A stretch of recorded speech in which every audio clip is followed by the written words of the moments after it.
চুরি করতে এসে ধরা পড়লেন এক যুবক, তবে পুলিশ বা গণপিটুনি নয়, শাস্তি হিসেবে তাকে দেওয়া হলো অদ্ভুত এক সাজা, শারীরিক ব্যায়াম। ঘটনাটি মুহূর্তেই ভাইরাল হয়ে গেছে সামাজিক যোগাযোগ মাধ্যমে। দেখুন কি হলো এরপর। জোরে জোরে জোরে টান জোরে টান আর জোরে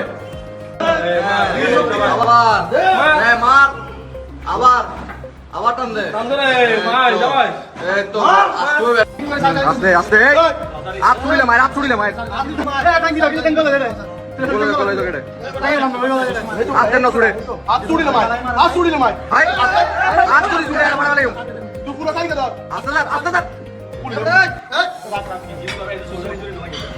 এই সব ওয়ার্ম আপ কর করলে মারছো বড় তো কি আছে করলে কি আছে মার বিজমা